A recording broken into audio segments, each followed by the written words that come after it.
This is Coder Radio, episode 415, from sometime in the future.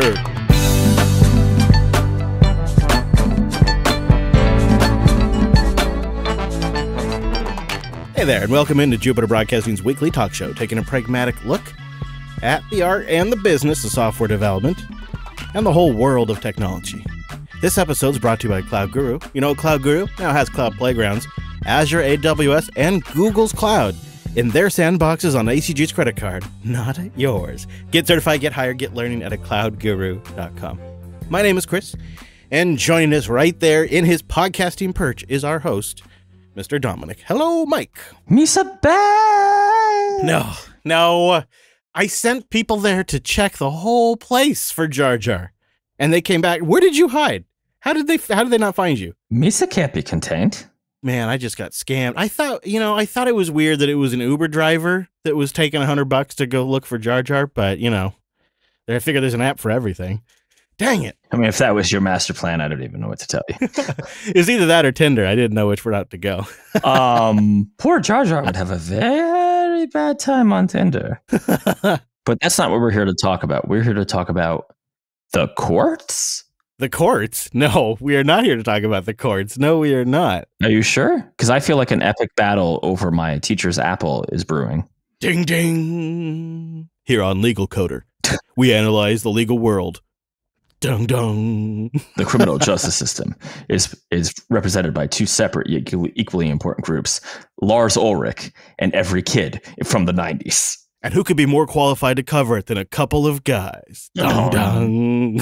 I mean, it is fun to watch. I gotta say, a lot of dirt is coming out that just doesn't make Apple look good, and it is pretty awkward that it's all coming out right before WWDC. Yeah, I just don't know what to say to that. We're sorry. I mean, they better put on a nice song and dance about how much developers matter to them at WWDC, because right now, their entire legal strategy could be summed up as developers owe us everything, and they should be grateful we let them sell apps on our platform. I mean, I think you've just described their business model for the App Store. Yeah. Well, I think we'll see how well that iPhone sells when people stop shipping apps. I mean, let's be real here, right? That's not going to happen, but it's clearly a value of the iPhone.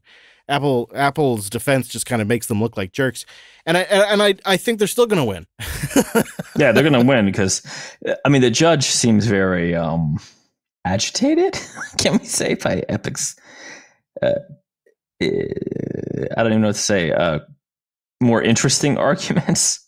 Well, and I will say, man, because I guess I am a glutton for punishment, I tuned into some of the streams of the court hearings just so I could kind of have my own take on it. And I swear Epic's lawyers are playing games sometimes and introducing delays and adding extra procedures just to add procedures. And it just seems, I don't know, like they have a strategy that it seems to be not just so much the arguments of the case itself, but more like the theatrics of the case. Are you saying that Epic is maybe trying to get a bunch of stuff in the public record so that laws could then be passed regulating Apple, that even though Epic is almost certainly going to lose this lawsuit, would therefore help their case anyway? Yeah. And exposing the emails, like back in 2011, Phil Schiller was raising the question, hey, do you think we can sustain this 30% cut? Or as the App Store grows, are we going to need to readdress this? And that was back in 2011. That doesn't look good. Yeah, it almost seems like they knew what they were doing. Yeah, well, you don't get to be like a $2 trillion company by accident. Right. I think there's this weird thing where people think that like the Apple executives are not also like ruthless businessmen, but marketing's a powerful thing, my friend. It's a powerful thing. That brand is one of the most powerful brands in the world. Right, and their position is, do you like your business? Great, pay us. And then their response is always, well, if you don't want to sell here and follow our rules and use our payment system and, give us our cut, well, you have a choice to sell elsewhere. But then you go over to the only other side of this duopoly, which is Google. And essentially, Google has just about the same policies as Apple with, a few extra niceties here and there in regards to getting apps into the Play Store or the fact you can actually sideload. But when you look at payment policies, they're really pretty close. So there really is no choice. I'll stop you when I think you're wrong. I mean, I guess there's I've been thinking maybe it's just worth just sitting back and watching this trial go and not even really following it that closely because it seems so clear where it's going to go. But at the same time, I just can't look away because I love seeing behind the Apple curtain where you see these conversations that are just so naked and so blatant. In a way, it kind of shines a humanity light on them, but not doesn't reveal a good part of humanity.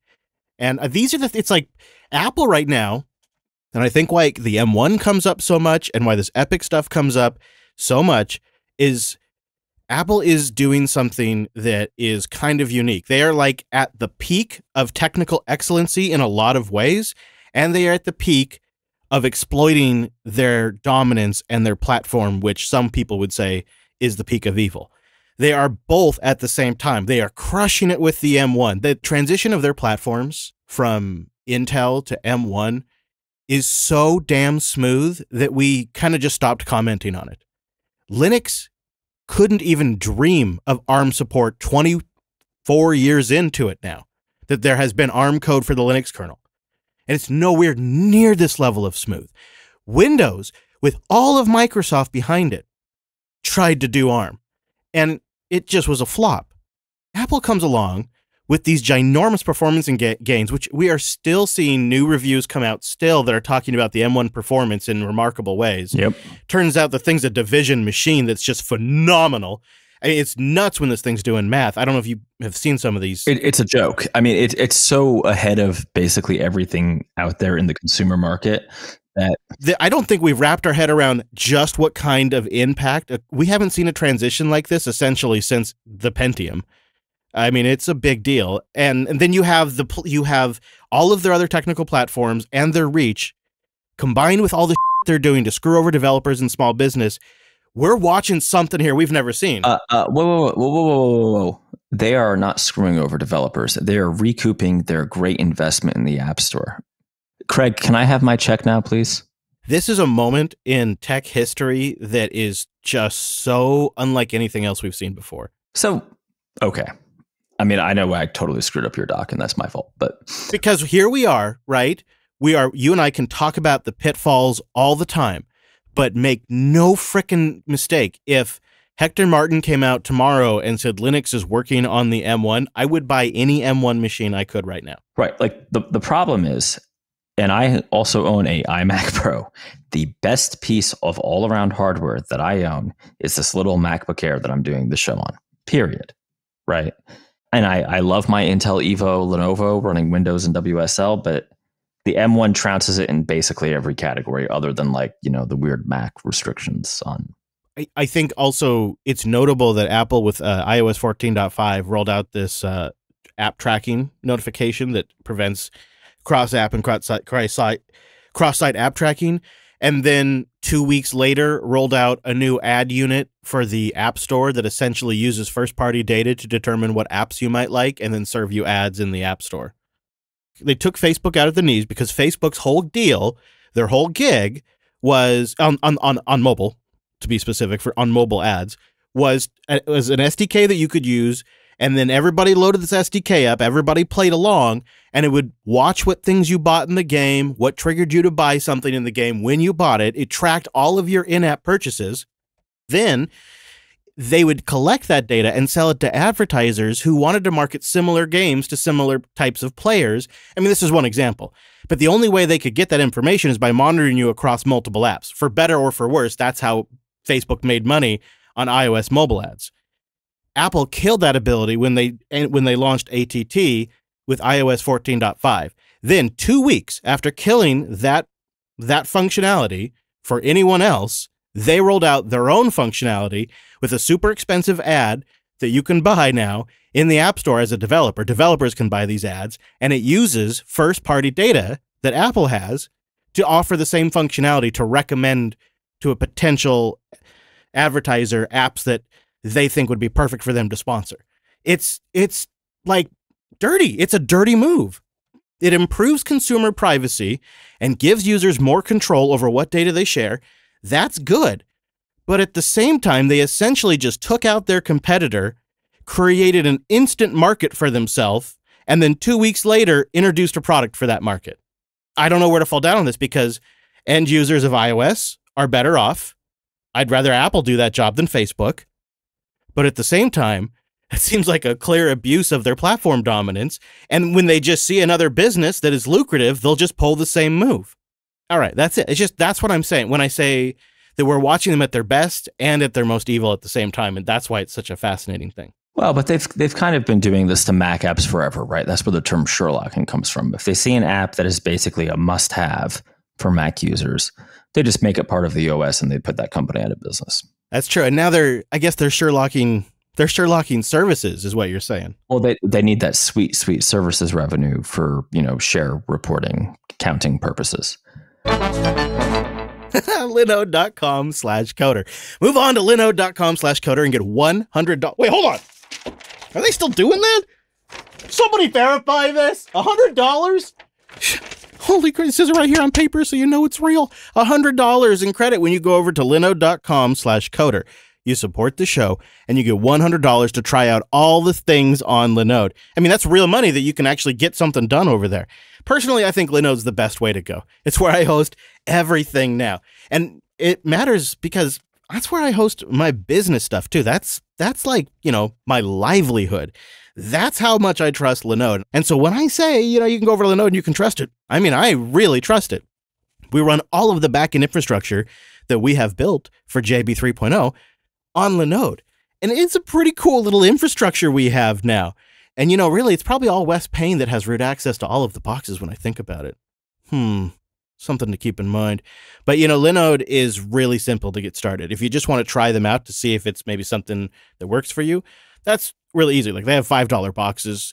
All of their rigs are really well priced, generally 30 to 50% cheaper than the big cloud provider out there like AWS or Azure or Google. And they're going to be faster. The machines just straight up are going to be faster. They have 11 data centers worldwide. They have really fast SSDs on each box. They have a ton of Linux distributions you can choose from. I mean, you can just deploy the app if you want to do it at that layer and they'll take care of all of like the OS stuff.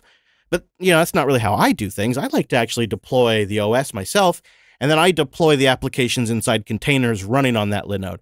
And recently I've started deploying CentOS Stream 8. That's available on Linode, but they have like all the distributions. They have like all of them. My general go-to is Ubuntu LTS, but I thought, I'll try a little Stream 8. And Linode's really great about when a new release comes out, they get it up there. So even if you're crazy like Mike and you want to do OpenSUSE or something like that, I mean, I don't know. Linode has it, so somebody must be doing it, right? I guess Mike isn't crazy. Lizard people. I can't speak to it. If you want to be a lizard person on Linode, you can. And one of the things I really like about them is that they have focused in on this and got it just really right. Like they've nailed this business. They've been around since 2003, one of the very first companies in cloud computing, and this is what they've focused on. It's pretty great. So go check them out. They're independently owned, and they're founded on a love for Linux. So go to linode.com/coder, get that $100 60-day credit towards your new account, and, of course, you support the show. It's super easy. That's linode.com/coder. All right, Mr. Dominic, let's talk about the launch. This is the keyboard from System76 that's been rumored for a long time, and it is finally here.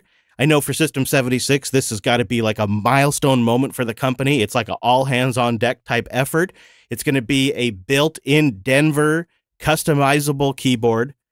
And you and I have both geeked out about keyboards on this show before, and they're trying to come in at the high end with a contender with a full built-in high-speed USB hub, 100% open source, built top to bottom. The idea, too, that you can customize it with software on your machine and then save that customization back to the firmware, swappable keys, all the stuff you expect from a high-end keyboard. And it comes with a high-end price, too, $285. Could end up paying a little more if you wanted to get more of a warranty on it, but otherwise it's 285 US greenbacks. And boy, we knew it was coming, and now it's here. And I'm curious if you're gonna pull the trigger and order one. I am not going to pull the trigger. No, I am not in the future going to pull the trigger. Really? Not at all? Ever? Never? You're calling it now? You're never gonna buy this? It's not what I said.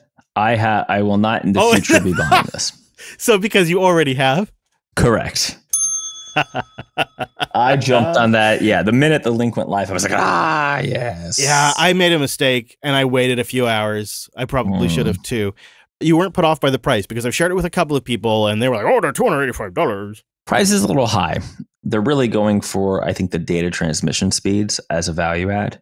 Yeah. We'll see. Right. For the way I work, where I have a mechanical keyboard, import hubs is not a problem for me. But if it feels good, I mean, I use my keyboard every day. Right. Yeah. I think, it checks all the boxes for me. So it's, they have a quieter option. They have like 2 types of keycaps. That's the one I got. I got the purple, the royal, whatever. Yeah. That's the one I got too then, I think. I can't remember for sure. But either way, they have 2 switches, a louder one and a slightly quieter one. It's not much quieter, though. They have a USB-C connectivity. They have LED lighting that looks really nice. And the design looks really super solid. The other kind of like high-end values they're offering is a piece of software that you can use, I would assume on multiple OSs, but definitely on Linux, to graphically configure the layout. It's got like 4 layers of configuration, so you could really program this thing any way you want. It's got a split spacebar, so the spacebar is actually 2 buttons. You could actually program you could program one of them to be backspace if you wanted. And that's where I'm hoping this could add value, because I know that mapping keys is not brand new. I've seen keyboards around $85 that can do that. But the level of ease and customization with this keyboard seems like it's a notch above what else I've seen. And because it's so approachable, I may actually use it to configure my keys for editing. And that may actually be something I end up doing. That kind of put me over the edge, and I decided to go ahead and order it. I'm going to give it a go. I'm going to see how it is. Yeah. So just quick piece of real-time errata here. The application does run on Windows and Mac OS as well. I suspected that might be the case. I just didn't know. You look at these kinds of things, and it reminds me that there is a product category for every kind of buyer. You could get a mechanical keyboard for $60. You could get a cheap keyboard for probably $15 from some places. Some keyboards come free with a computer. At $285, they're clearly saying we're going for people who know they like a high-end keyboard. You know what I think? Like, I think they're clearly addressing people who know they are in this market, and that their keyboard is like a serious piece of equipment for them. Yeah, I think that's true, right? Like if you're sitting at home, as many of us are now, and you're doing development all day, having a good keyboard. Now, I do have one gripe with it, which, apologies, Carl. There really needed to be a wireless option and not Bluetooth. It needed to be a nub. And I know people will say, the nubs are old school. The nubs are so much better than Bluetooth ever was. I mean, I'm sorry, Bluetooth is garbage. Yeah. No, I like the nub. I don't mind a Bluetooth option, but I like the nub myself. I like the nub. I think you know what? Having programmed many of a peripheral using Bluetooth, I hate Bluetooth. I hate it with a passion. It's unreliable and it's garbage. So many things can interfere with a Bluetooth signal. And I know you're going to lay that Bluetooth LTE or LE on me, but both ends have to support that. And that's almost never the case. At least not fully with the crappy Chinese stuff you buy. So I don't mind having a cable to my keyboard. So I have to confess, I did not get the expedited shipping because the way the cost broke down on the shipping was kind of silly. Yeah. So I probably won't have it, I imagine, till like the end of June. I've asked for a review unit, but I don't know how many they have. Why should you get it? I should get it. Because I have like 4 podcasts, dude. Yeah, but you only have one good one. That's true, right? That's true. Damn. Wes is like, last time I cover for you, asshole. Well, you didn't say which one. So we just tell each, it's like each kid, you just tell them you're my favorite. Well, no, Stoked was the best one. You know what? I got a note in the other day from somebody who was like, hey, man, I still miss Stoked. So everybody misses Stoked. I don't know why of all the shows you could have canceled Stoked. What a mistake. I know. And for new listeners who don't know what the hell we're talking about, you don't need to. So, I wonder if there is a world where you could have a slightly smaller version of this, where the home page, up, page down, and end buttons go away. That row's gone. The arrow keys move over. The LED backlighting goes away. And it's cheaper, and maybe then that one could be wireless too. Because this at $100 would be an easy no-brainer add-on to like a Thalio order. At $285, I could get more RAM or more storage for that price, and just keep my keyboard. Well, yeah, that's a trick. I think that's going to be. But at the same time, if their idea is to just create a new market for accessories, I actually think it's kind of brilliant. They're checking a lot of boxes with this. The community that is really nerdy about keyboards likes it to be open source. They like it to be repairable, and they like it to be well built. And I think probably a lot of them would also like it to be built here in the US of A. Hoorah. I don't know about all of them, but probably, a good percentage of them. And so if their idea here is just to create a new product category for their company that serves that high-end market, I could see it doing well. And I bet you they don't have to sell a ton of them. In fact, they probably wouldn't want to sell thousands of them right away just because of the manufacturing uptick to get this going. Yeah, I think they're going to be production constrained, actually. Yeah, I would not be surprised. It takes a while to learn this stuff as a business and have everybody learn the process and get all the institutional knowledge, dialed in. It just takes a while. I mean, we've known this is coming for what? How many years? Maybe 3, maybe longer. Yeah, we were talking about this a long time ago. I mean, everything blurs together. It's like all pre-pandemic, post-pandemic, but we definitely were talking about this a while before the pandemic. That's what I remember. Time is definitely different in the void. I will give you that. Yeah. That's basically what it feels like. I'm very happy for them too. It's kind of neat to see, people that you respect and admire, and it's neat to see them kind of take on this new thing. Like my super small, really baby version of this is JB learning how to do fulfillment out of the studio here has been like, oh, right, we need processes and we need people who are dedicating time to this and we need relationships and partners like all these. And then, this is a whole thing for my business to figure out. Like this is a new thing we're doing. That's so that times 100 for what they're doing, right? I mean, it's a major new undertaking for a small business. I mean, anytime you're touching hardware is, how can I put this kindly without sounding like a jackass, a goddamn nightmare. Yeah, you'd have to be almost insane to do it, I would think. I mean, I'm actually insane. And yeah, I run away every time. I run away like a little girl. I'd like to see how they build it. I really would, because I bet you it's more involved than you'd think. But we'll see how the market reacts, I suppose. I bet you it's a huge pain in the ass. Yeah, I agree. I am excited to get mine, but I have really no expectations. And like this Keytron I have in front of me right here, Keychron K3 Ultra Slim that I have. It's a really great keyboard for $74, and it does some of what the Launch does. I don't know if it does. I mean, I don't know. Like that's one of the things I'm going to compare is like, how does it compare to like an $80 Keychron? Or my $200 RSI keyboard that I have up at my desk, because that's a whole other thing. Those keyboards can get very expensive. I don't have a good answer to that, but again, in a couple of weeks we'll know, right? And my last kind of question to you is, how do you picture this long term? Like they have their own hardware, they have a keyboard, and they have their own desktop interface, Cosmic and Pop West that they're working on. Seems like a lot of potential there because your keyboard could have keys that specifically do something in your UI that you're building. And that's obvious. It seems like an obvious direction they're going to go. I mean, I think that's where they're going, right? And I also think, I mean, I have no knowledge of this, but if I were them, I would be thinking, how well do accessories that run on the other, the two kind of more mainstream OSs do for us?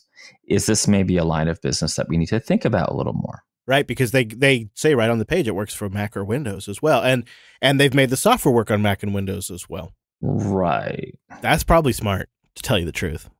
I mean, why not have some Windows users help finance a few Linux machines getting built? That's pretty great, actually. Well, it's not even that. It's why not just like, yeah, I mean, I guess it is that, right? Like, why not subsidize some of the other business by selling accessories to Windows users? I mean, I'm not saying, but I'm just saying that would work for me. All right, you want to talk about this panic thing? You alluded to it earlier. I would love to talk about this panic thing. Okay, so this is almost a classic story now. Super quick recap for those of you that are not familiar with Panic. Panic is one of the classic Apple ecosystem developers. They make some pretty good, well-known apps like Transmit and Nova and Prompt and Code Editor. If you're familiar with the game Firewatch, they were involved with Firewatch, and they've made even hardware. I mean, we've talked about Panic several times on the show because they've also been very public when they fail. And that's what happened recently. They wrote on their Panic blog, the future of Code Editor, and they announced that they are going to stop selling Code Editor for iOS soon.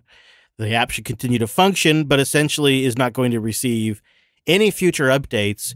And shock and horror, it turns out essentially the crap that Mike's been going on about for a long time is what has killed these products. And I'll just recap some of it. Number one is if web developers want to use tools like TypeScript, it requires compilation processes to be kicked off, and they can't execute additional processes on iOS. It's a very cumbersome proposition for mobile devices like iPhone and iPad. Also, they find that fewer web developers are looking for tools that don't have that functionality, so sales have just declined in general. But really, they had to fight technical hurdles like that inability to run external processes and policy problems. They say even if we could come up with a viable way to, say, execute TypeScript extensions or something like that, we would likely run afoul of App Store's policy. iOS and iPad apps must use Apple's JavaScript interpreter, JavaScript Core. Although JavaScript Core is excellent, they write, many developer tools rely on features or behaviors only present in Google's V8 JavaScript interpreter. Similarly, WebKit is the only allowed web rendering engine in iOS. But even if we could find some kind of clever workaround these limitations Apple puts in place, they say, we would not know if our approaches would be allowed through the App Store review practice until they were fully built and submitted for review. So we would be facing a huge investment of time with the possibility that it would ultimately get rejected. Man, if that doesn't sum up like 8 years of coded radio criticism in like one blog post, and that's not even all of it, that is damning. It's policy. It's what we've both been saying. It's the technical limitations and the policy limitations, and some technical limitations that are a result of policy. It's not good. It's tough because this is everything we've been talking about, I feel like, for ever 13 years now. I mean, literally. And, they noted in here, too, like, hey, if things changed and, in another universe where some of these things were possible, we'd probably come back maybe. Like almost like a, hey, nudge, nudge Apple. If you wanted to make adjustments at WWDC, we might. I guess, but I don't understand how Apple could ever come back. This is one of those things that feels like, what could Apple do other than just open up the App Store? They definitely need to rethink how iPadOS is going to get used by end users and developers. There's that. But, you said something recently, and I think you were right. You solve so many of these problems if you just let somebody use their own payment processor. Stay with me for a second. So say they implement Stripe, and instead of paying a 30% cut, they're paying a 5% cut, probably 5% at worst. They, knowing the size of Panic, they could probably get a better deal than 5% even. So say they're paying around 5% instead of 30%. Well, they just increased profits by 25%. All of a sudden they now can pay another developer, right? Like they just get a lot more revenue to get creative here to solve problems. And they can put in their own kind of upgrade model so that way they can actually pay for future investments. And so there's that. And then ultimately, I think that they have to consider some kind of third-party side loading via Finder or something for iPad. They've got to do it. And I actually don't think it's that crazy. Sometimes Apple goes up there and just does exactly what everybody's been screaming about for years, and they just act like it's a brand new idea. And then everybody walks away from WWDC going, "Oh, that was great! They gave us everything we wanted. Everything's great now." It's not unheard of for Apple to take something that's ludicrous like this and just say, "Okay, we're going to do it." Because what's really the downside for them? They're going to lose out definitely on some revenue, no doubt about it, but to be honest with you, the Apple payment system is still pretty freaking competitive. You and I just admitted the other day that we go grab Apple Pay when we're shopping online and stuff because it's quicker, faster, and easier and safer to buy. Absolutely, absolutely. So they have a competitive product. So compete. And, it's not crazy for them to do it. They do all kinds of crazy stuff like switching to Intel and then switching to their own processors and launching a phone. They'll do stuff that just doesn't seem like Apple could possibly ever do. And then they do it, and then it's just the new normal. And that'll I think that's got to be what happens here. Or the iPad is dead as a serious pro user platform. It's killed by its own parents if that's the case. Well, I mean, we have thousands of hours of me bitching about this, right? It's not a secret that for all my love of Linux and particularly System76, my dream is an open iPad where I can just write Objective-C. Yes, Objective-C. Not anything else. Objective-C. Did we all get that? Yeah, I got it. I got it. I want to be slow. I don't want to be fast or quick or rapid or dare we say swift. I want to be objective in my opinions, and I want to see the world. I think I've made my point. Just to be clear, though, I want a superset of a programming language called C with objects and messaging between those objects. Oh, that's a great idea. Huh. It was a great idea. Where could we? Until Chris Latner, never mind. But the problem, just let me have this one. The problem is, as much as I bitch about the languages, Swift is actually a fine language if you're a jackass. Where was I going? Oh, right. The problem with the iPad has nothing to do with the SDK or the hardware or even Xcode. By the way, Xcode, go back and listen to the show in 2012. Xcode used to crash like it was its hobby. Yeah. I mean, it was really bad. Memory, it was horrible. Now Xcode is actually, I don't know, man. Xcode is a pretty good IDE. Like sometimes I look at my Ruby mine. Hey, JetBrains, you might want to pay attention to one of your products there. And I'm like, Xcode's more stable than you. That seems bad. Whoa. Yikes. Really? Yes, past Mike, really.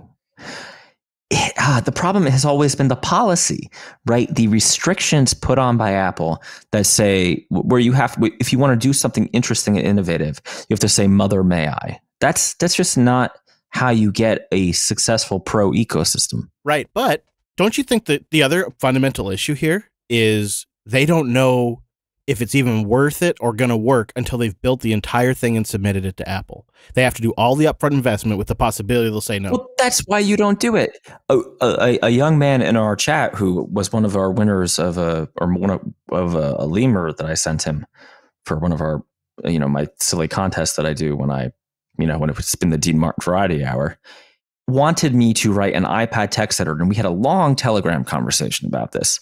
And then I realized that I could not, he wanted it for, I wanted it for Ruby to run Rubucop. And he was looking for, I think it was Python, but you could not run the Rubucop or Pylint processes. Just like Panic figured out that they can't run the TypeScript process, right? It's the same problem. Yep. Because of the way Apple does this. It's just, listen, there would already be some stupid Alice in Wonderland themed text editor out for iPad right now. Oh, man, that'd be great. But I can't do it because it would be crap. Or it would be something insane where I had to charge you a monthly price because it has to send all your code up, which you probably don't want, to some Linux server that's actually running these tools. Right. And then we're going to get into versioning issues. I went all the way down the rabbit hole on this stuff. Meanwhile, the iPad's so powerful, you could legitimately run an entire VM. I mean, that thing has so much horsepower on it now, especially the Pros with the M1 chip. It's just ludicrous. That's it. I'm buying a Thelio Mira. I don't know if that solves it, but I wonder if this is why the free software community just won't let mobile go. I was reviewing Nitrix recently on Linux Unplugged. I'm sorry. For those of us who don't hang out on Slashdot, what is that? It's a Linux distro. Of course it is. Yeah, and the developers have built all these really nice apps for it that are all designed around the idea of convergence and mobility. Like even today, there is Plasma Mobile and Ubuntu Touch and these efforts with LibHandy on the GTK side and the work that Purism is doing. There is all of these efforts to mobilize and make touch-friendly the Linux desktop, even today. In fact, there may be more work happening today than ever. And some of the libraries like LibHandy are going to become essentially the new go forward GTK library set that is just going to bake in convergence type rescaling and automatic reshuffling of the UI features into the GTK apps. It's just this unrelenting drive by the free software community to build a platform for devices that don't even exist. I just can't even fathom it, actually, because the work is not done on the desktop or on laptops or on servers, even close to being done. And yet we have this unrelenting drive for mobile, for hardware and platforms that don't even exist, because you're not going to run it on iPhones or on Pixels or on Samsungs. Maybe, esoteric and older hardware, yes, but like something modern and fresh with a great camera and super fast processor and super fast refresh screen, blah, blah, blah, blah, blah. Like, that's not going to run these firmwares yet, but still, Mike, they devote hours and years relentlessly driving towards building software for these mobile platforms. And I gotta figure it's because of the show we have with Google Play and the Apple App Store and the tyranny of the duopolies that have put training wheels on the future computing platform that future generations and current generations are using. That's got to be what it is, but it just seems futile. I mean, resistance is futile. That's true. That could be a title right there. Have we ever done that as a title? That should probably be a title. I'm 900% sure we have. But you know what's not futile? Logging your application's important metrics and, health. Datadog.com/CoderRadio. That's right. Go there to get a 14-day free trial. And if you create one dashboard, you also get a Datadog t-shirt. Datadog lets you analyze code-level performance across your environment and troubleshoot issues faster with Datadog. Save time and communicate. They have this tool called the Continuous Profiler, and it automatically collects profiles from your production servers and from your application stack, and you can analyze all of the data it collects at any point in time, get a snapshot, whatever you'd like, with minimal overhead. Think about the power of getting a unified picture of your entire environment and correlate, code stuff, like new changes, to performance stuff, like metrics that are based on your entire application stack. And the cool thing is, Datadog's been around for a while, so they've worked really hard to get integrations with tons of different applications, like over 450 commercial applications they have just direct integrations with now. And then you can get tracing and log management and that continuous profiler, the whole stack, all in one platform with these gorgeous dashboards. You really should go check it out. Go pinpoint the cause of issues faster than ever. So go try Datadog for a 14-day free trial. Go visit datadog.com/CoderRadio. Now, you go over there, use that URL, create one dashboard, get yourself a t-shirt, some free swag. It's datadog.com/CoderRadio. All right, we're cooking up some WSL client-side applications. I did a little dive into some Microsoft documentation, and I'll link to a couple of them in the show notes. I sampled, like when you get a beer sampler, I sampled Microsoft's documentation and story for developing applications in Windows, but using WSL to actually execute and build and test the code. And I'm wondering if you've experimented with this, because with like VS Code and the remote WSL extension, this just looks like it's a freaking cakewalk. You basically just do everything from Windows, and VS Code is communicating via this extension to WSL and doing all the heavy lifting for you in the Linux box. That doesn't seem bad at all. But you have not tried this? Well, this is how I do my Python development on the Lenovo. So VS Code just communicates with WSL, and the Python stuff and Postgres are being run in WSL, yeah. Now, did you have to install something in the WSL Linux, or is this something that Penguin does for you? Well, Penguin helped me install Python and pip, and I think I actually installed Postgres using apps. Oh, but the WSL extension is using like SSH, isn't it? Now that I think about what I read, I think doesn't it connect to your WSL? Yeah, but you don't have to configure it. So there's an extension for Visual Studio Code for WSL, and it detects if you're using WSL. So if you just use the code command, so I take it back. In Penguin, which is the WSL that I use by White Foundry software, if I type in code, it's like, oh, we see you have the Windows version of Visual Studio Code installed. Would you like us to do our little magic and make a link that Linux will basically port that to the code.exe? And the answer is yes, right? That's what you want, because it's easier to run the native GUI in Windows, blah, blah, blah, whatever. Sure. I know it's not native. I know it's Electron, blah, blah, blah, but it's still less resource intensive. I mean, if Microsoft owns it and it's running on Microsoft Windows, is it native? Well, but once you do that and then code pops open, it's like, hey, we see that you opened us in a directory that's in a Linux, a Linux file system. You would you like to install WSL? And then it yells at you if you don't have WSL version 2 installed and guides you through the process of upgrading your WSL instance to WSL 2, which is the more, quote, native Linux kernel. It doesn't just happen automatically. I mean, I don't get that. Why would Microsoft leave you on WSL 1 like an animal?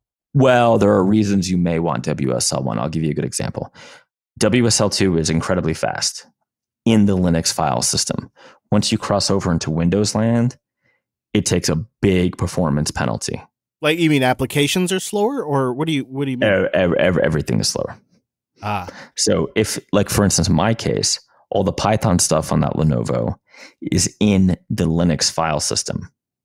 So it's like CD Windows Home, or I'm sorry, it's like CD Michael. Right, because you download it using Chrome or Firefox on Windows and stuff. Like, no. I installed Python via apt. Really? This is pure Linux. So this is. Wow. I don't cross the stream. So it's basically like there's a Linux distro on the machine. Yeah, sure. When you have to cross into Windows land is where you get trouble. But that's why Visual Studio Code has this plugin, because you get the near native WSL2 performance in VS Code. Now, other things fall apart. Like, I have not been able to get the PyCharm integration working well at all. It just doesn't let me do the.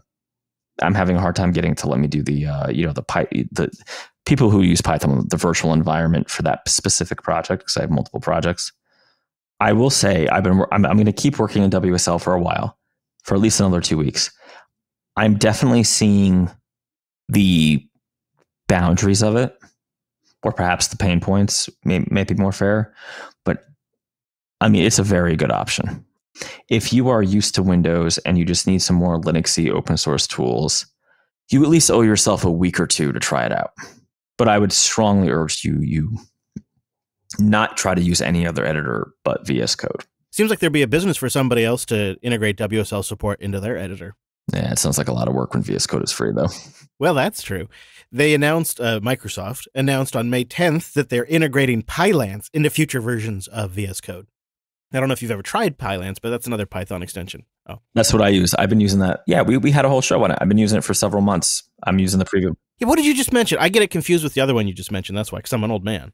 Well, there's the Python plugin, which Pylance requires, which is the old one. But Pylance is basically like, it figures out what you're trying to do. It reads your pip dependencies and says, oh, these are the methods we have. It's not perfect. But you like it. Yeah, it's basically up to par with PyCharm Pro. Well, now they're going to build in Pylance. So I mean, there you go. And of course, people on the Linux side are not very thrilled about it because I think there's some license issues with it. We got a couple of people that wrote in that weren't too thrilled about it. I mean, the question about WSL is ultimately going to be, if you are a full-time, Nix developer, right? Whether that be Linux, Unix, BSD, whatever, it's probably more work. And by the way, Penguin is a proprietary tool that you have to buy. If I wasn't using Penguin, there'd be quite a bit more work for me to set this up, right? But I just bought Penguin for $20. I'm not even sure, like, I'm doing a bunch of Windows development right now because I'm on a contract. When that's over, I don't know, a Thelio, a MacBook, although I'm having some weird M1 troubles. What? M1 troubles? 32-bit binaries. We can talk about it another day. Yeah. 32-bit Intel binaries? Listen, a lot of my time is spent with software from the early 90s and 80s. So. Oh, yeah. I mean, let's be honest, that's what runs the world. Right. That's when all the Apple stuff just falls to crap. It's like, what are you talking about? You didn't rewrite this like every 2 years? Say it again, sister. You're so right. Like, that is the real world. There's so much legacy crap out there still. Like, and I'm doing, we'll talk about this later, but I'm doing some more flight sim stuff that I might, like the Mira. I was not joking about looking at a Mira because at some point I'm starting to see that I've seen this for a while. I'm trying WSL as a lark because I'm doing .NET development on a job. Sure. But more and more, the world is going towards open source and Linux. And the graphics processing efficiency on Linux is frankly better than it's ever been. Like, really, GPUs used to be wasted on Linux machines. Now, it's actually sometimes better than the Windows counterpart. Mm-hmm. Yeah. Like pound for pound, right? Dollar for dollar. Particularly when you're using AMD, which tends to be cheaper. And I'm not talking about laptops here. I'm talking about honking desktops with fans and, And so much simpler to get working now, especially the AMD stuff. You know, if you installed any modern Linux distro at all, even some of the older ones now, it's just going to work out of the box.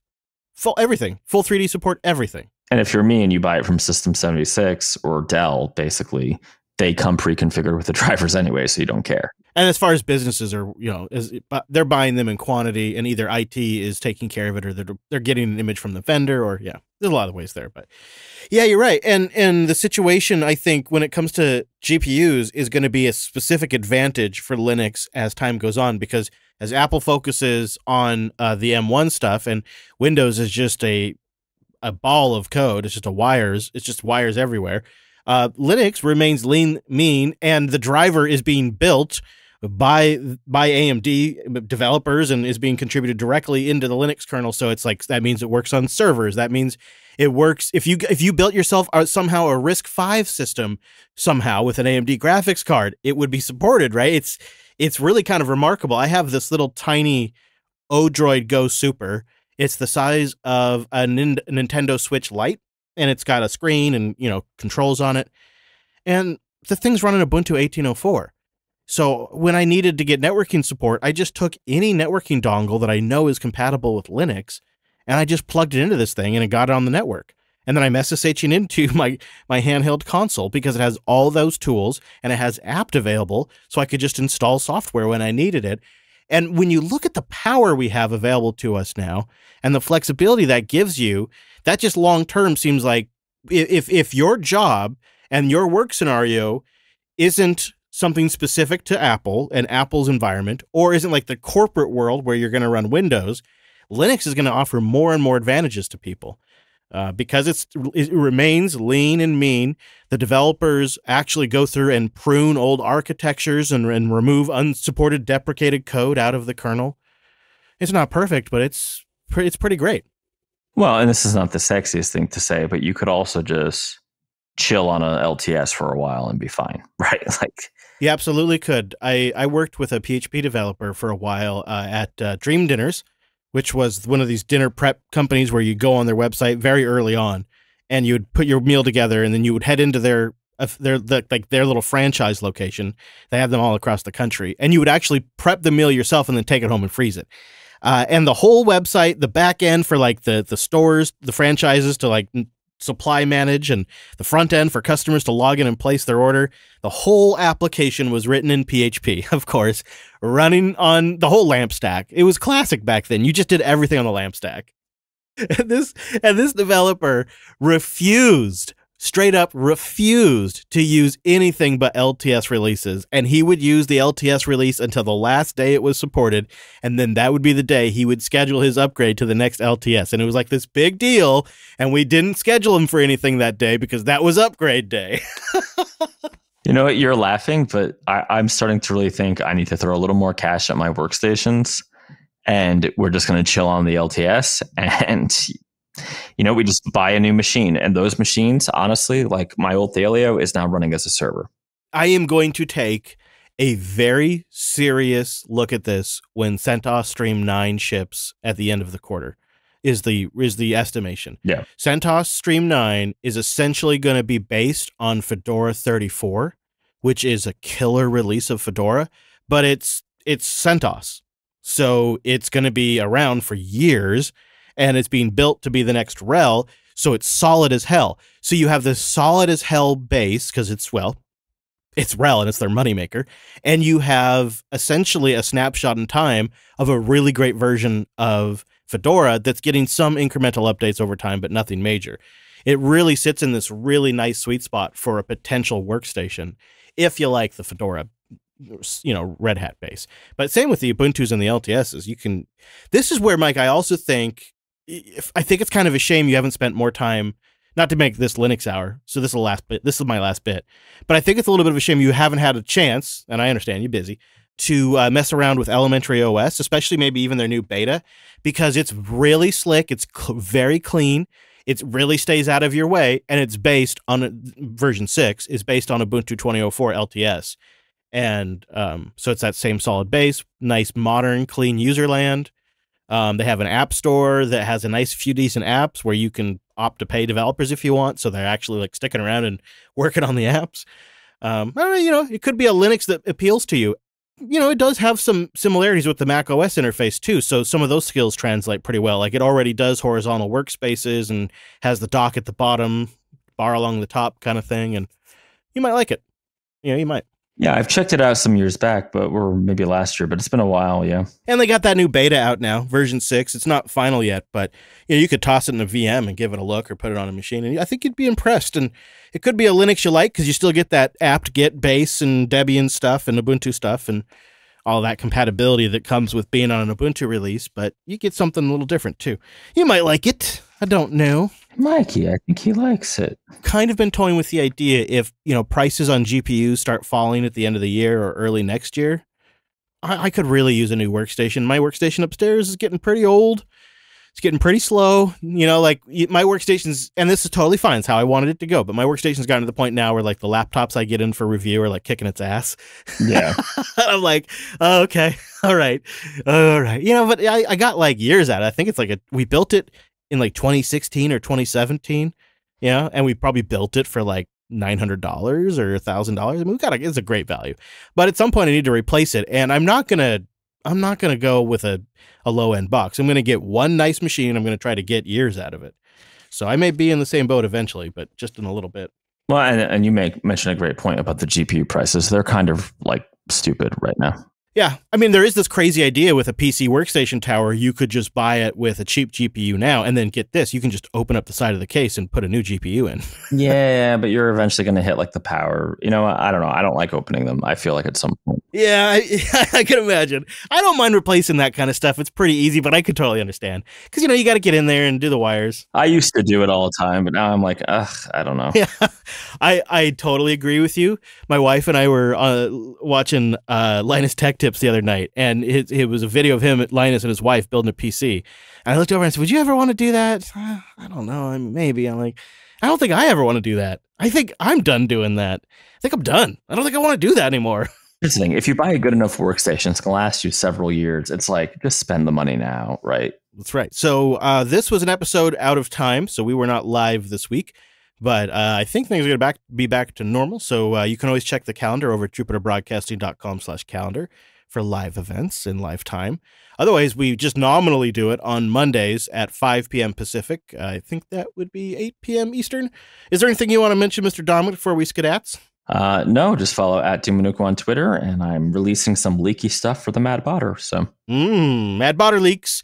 Also, thank you to our Coder QA members. Our QA team keeps the show going, and they get a limited ad feed as a thank you, as well as our Coderly report. You can become a member at coderqa.co. Also, thank you to Cloud Guru for sponsoring. You can find them on social media. They're just /acloudguru just about everywhere. I'm on the Twitters at Chris Lass. The network is at Jupiter Signal, where you can follow and get news announcements and stuff like that about what we're doing in live streams. The show itself, if you want just release information for this show, is at Coder Radio Show.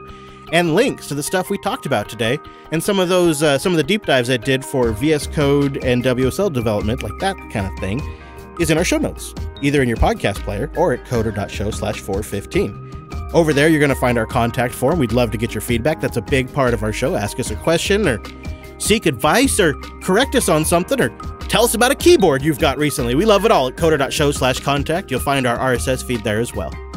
Thanks so much for joining us on this week's episode of the Coder Radio program. Consider joining us live next time, and we'll see you right back here next week.